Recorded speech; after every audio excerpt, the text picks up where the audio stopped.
Hi, we're back. I'm Hagged Out Katie. And this is Graybeard Matt. This is Movies of Mischief with Matt-n-Katy. And we just finished watching Without Remorse, Tom Clancy's Without Remorse on Amazon Prime. Michael B. Jordan, Guy Pearce. What was that other guy's name? I don't know, Jodie Turner Smith from Queen Islam. So what'd you think? I really liked it. Yeah? I really liked it. I mean, it's an action movie. You know what you're going to get with Tom Clancy, pretty much. You know there's going to be some government conspiracy, but it was really well done. I felt like it was plausible. They threw you some red herrings. One of the best fight scenes in the beginning I've ever seen. Now, wait a minute. Are you saying that because it was choreographed, or are you saying it because the whole time Michael B. Jordan did not have a shirt on during the fight? Come on, I mean, tomato. He did have his shirt off a lot, ladies and certain gentlemen. No, it was a really well choreographed fight scene. Yeah. I was like, oh, now that's what I want kind of a kung fu sort of fight scene to look like, where it's like nobody's just standing around waiting to take their turn. It was nonstop. Yeah. The action was, really well done. And he is Justin. He's so excellent that you can give him that over the top crazy action and you completely buy it, but also those just heartbreaking devastation. Emotion was there. Yeah. My biggest problem, it was good. I liked it, but I think it was too short.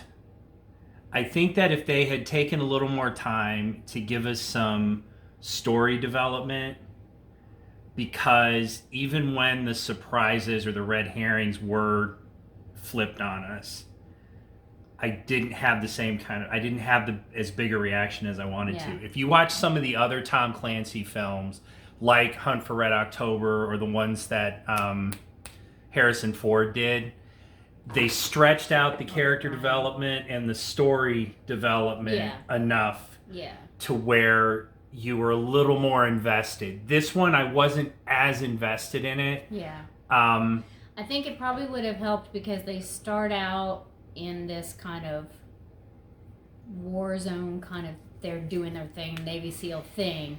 And then you go later and see him with his family and you see his real life. I think maybe if they had started out with us seeing him and his family and his wife and their relationship and then showed us who he was on the flip side of that, it might have helped. I just think it needed more. I agree. You didn't have a whole lot of time to get... I mean, you liked him. You were rooting for him.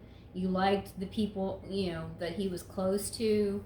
But you didn't get a whole lot of... It was more... What happened to him was more sad in the abstract than because it was happening to him as a character. I just felt like it could have had more story to it, because I think they had a really good story. I really liked the reason behind what was happening. Yeah. I thought that was really well done, but I just valid. think it and valid and a reason that makes sense. Yeah. That if you're a psycho, you can kind of see. Yeah, I can see your logic there. Yeah. But I mean, I enjoyed it, but I felt like I wanted more. I felt like there was more story that could have been put into this. It just felt too short. Yeah. It was really weird, and I don't know. I can't put my finger on it, but there's been a couple Amazon Prime or Netflix movies I've watched, and I don't know if there's something going on with these straight-to-streaming movies, if they're making them shorter. I don't know what it is. There's something about it. It's because we've gotten spoiled by Marvel. Because we've gotten spoiled by... I wouldn't say it's just action, Marvel. Action. No, but Marvel's deal is action, but huge heart, huge personality, huge connection in the characters. This was a ton of action and little moments of drama and connection with people, but not that same. We've gotten spoiled. We've Yeah. gotten spoiled for our action movies to also be character studies. Yeah. I mean, I liked this one. I did think that the action sequences were really well done. That whole thing in the plane had me tense. There's a scene, There's a plane don't say it. scene. There's a Just plane scene watch that's for really the plane tense. Scene. You're not going to miss it. And The fight scene you talked about was really good. The only sequence that I thought was kind of slow and boring was in the hotel. Yeah. Everything that happened in the hotel, that felt a little slow. It just wasn't paced very well. For me, it was a geographical thing. I had a hard time kind of tracking how they got from room 12 to room 10 and then across to... I was going to mention that. How did you get to the other building? We missed how you jumped across to a different... I was going to mention that. That wasn't the only place. There was another place where the editing was off because they were here and then all of a sudden they're over there, and it's like, how did you get there? How did she get from point A to point B? One thing I do want to say that I really, really I want to call out to the creators of this one is there is a female character that is in a leadership position over the men, but they never made anything of it. It was just, that was it. She was the boss.